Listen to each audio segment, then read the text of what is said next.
On this day in history, December 2nd ND. The Touro Synagogue on December 2nd, 1763, was dedicated in Newport, Rhode Island, marking a significant milestone in American Jewish history. The building was designed by noted colonial architect Peter Harrison and remains the oldest surviving synagogue building in North America. Its dedication ceremony was attended by prominent members of the colonial Jewish community and local officials, establishing a permanent house of worship for what would become America's oldest Jewish congregation. The Swedish Parliament on December 2, 1766, made history by passing the world's first freedom of the press law. This groundbreaking legislation abolished political censorship and made government documents accessible to the public.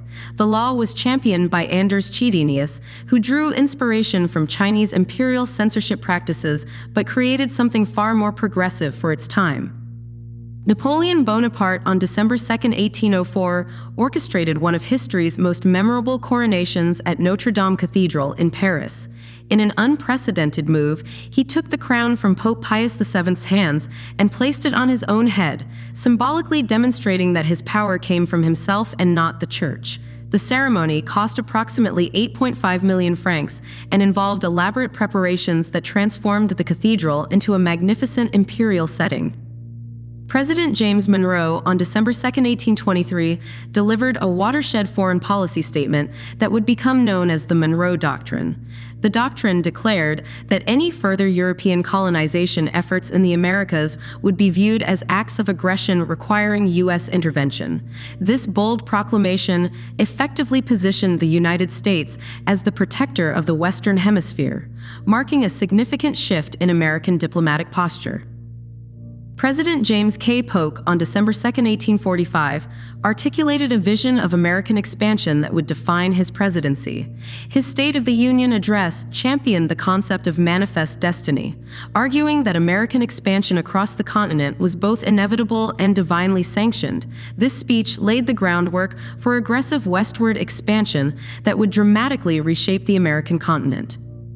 Louis Napoleon Bonaparte on December 2, 1851, executed a carefully planned coup d'état that effectively ended France's Second Republic.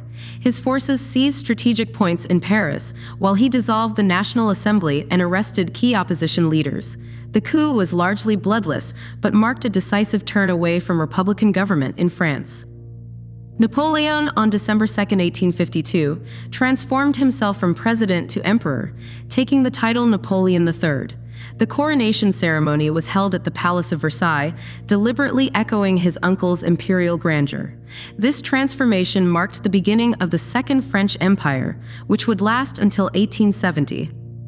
The Ford Motor Company on December 2, 1927, unveiled its highly anticipated Model A, marking the end of the Model T's 19-year production run. The new vehicle featured significant technological improvements, including a more powerful engine and modern styling that differentiated it from its predecessor. Henry Ford had completely retooled his factories at a cost of $250 million to produce this new model, representing one of the most expensive industrial transformations of its time. LaGuardia Airport on December 2, 1939, opened its doors in New York City, marking a new era in American aviation. The facility, originally called New York Municipal Airport, was built to relieve congestion at Newark Airport.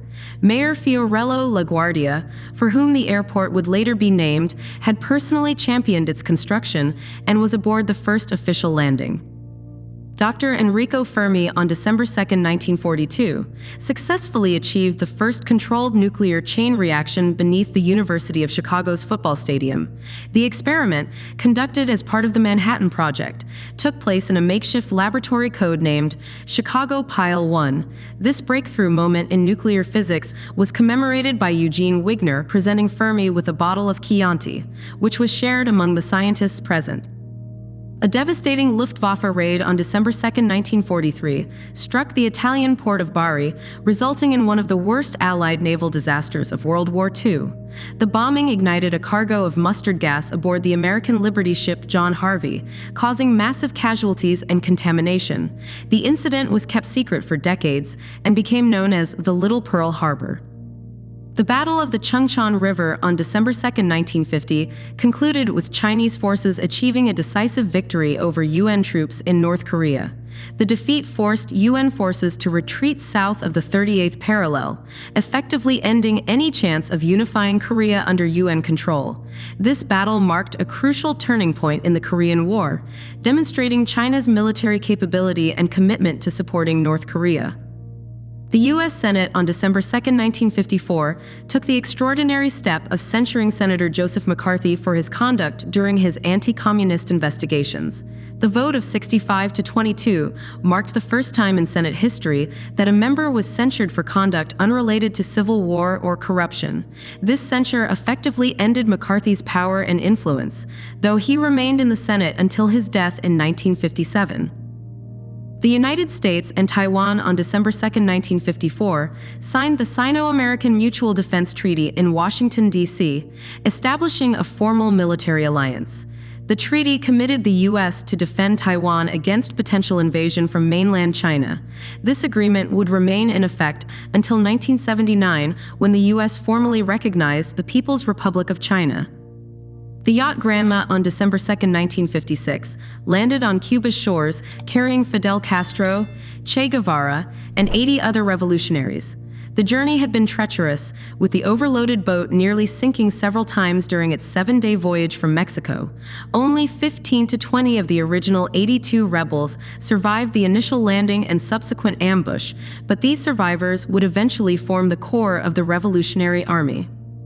Fidel Castro, on December 2, 1961, made a dramatic television announcement declaring himself a Marxist-Leninist and Cuba's commitment to communism. The speech lasted several hours and officially aligned Cuba with the Soviet Union during the height of the Cold War. This declaration formalized Cuba's ideological direction and intensified tensions with the United States. Senator Mike Mansfield, on December 2, 1962, became the first high-ranking U.S. official to publicly express doubts about the Vietnam War's progress. His critical assessment came after a fact-finding mission requested by President Kennedy. Mansfield's report contradicted the optimistic public statements being made by military leaders and marked a significant moment in the growing debate about U.S. involvement in Vietnam. The Environmental Protection Agency, on December 2, 1970, began its operations under the leadership of William Ruckelshaus. The creation of the EPA consolidated environmental responsibilities previously scattered across multiple federal agencies. This new agency was given broad powers to set and enforce standards for air and water quality, radiation protection, and pesticide use. 6 Emirates on December 2, 1971, united to form the United Arab Emirates, creating a new nation in the Persian Gulf. Sheikh Zayed bin Sultan Al Nahyan of Abu Dhabi became the first president of the federation. The 7th Emirate, Ras Al Khaimah, would join the federation 2 months later, completing the modern UAE. The Pathet Lao, on December 2, 1975, seized control of Vientiane, marking the end of the Laotian Civil War. King Sisavang Vatana was forced to abdicate, ending the 600-year-old monarchy. The establishment of the Lao People's Democratic Republic represented another domino falling to communist control in Southeast Asia. Dr. Barney Clark, on December 2, 1982, became the recipient of the first permanent artificial heart at the University of Utah. The device, called the Jarvik 7, was implanted by Dr. William DeVries in a 7-hour operation. Clark lived for 112 days with the artificial heart, proving that such devices could sustain human life. Benazir Bhutto, on December 2, 1988, made history by becoming Pakistan's first female prime minister and the first woman to lead a Muslim-majority nation. Her election marked a significant victory for women's rights in the Islamic world and represented a return to civilian rule in Pakistan. Bhutto's inauguration was attended by thousands of supporters who saw her as a symbol of progressive change in Pakistani politics. Space Shuttle Columbia on December 2, 1990, launched on mission STS-35, carrying the Astro 1 Spacelab Observatory into orbit. The mission featured 4 telescopes designed to study ultraviolet radiation from celestial objects. Despite multiple technical delays that had postponed the launch for several months, the mission successfully conducted groundbreaking astronomical observations. Both Canada and Poland on December 2, 1991, took the historic step of becoming the first nations to recognize Ukraine's independence from the Soviet Union. Their recognition came just days after Ukraine's referendum, where over 90% of voters supported independence. This diplomatic move helped pave the way for other nations to recognize Ukrainian sovereignty. Pablo Escobar, on December 2, 1993, met his end in a dramatic rooftop shootout with Colombian police in Medellin. The notorious drug lord was killed just one day after his 44th birthday, following an intense manhunt by Colombian authorities and U.S. agencies. His death marked the end of an era in Colombia's drug war and the dismantling of the powerful Medellin cartel. The Space Shuttle Endeavour on December 2, 1993, embarked on mission STS-61 to repair the flawed Hubble Space Telescope. The mission involved 5 spacewalks to install corrective optics and replace faulty equipment. This crucial repair mission saved the $1.5 billion telescope and enabled it to capture some of the most stunning images of space ever taken. The United Kingdom, on December 2, 1999, implemented a historic devolution of power to Northern Ireland as part of the Good Friday Agreement. The Northern Ireland executive took control of various governmental functions that had previously been administered directly from London. This power-sharing arrangement between Unionists and Nationalists represented a crucial step in the Northern Ireland peace process.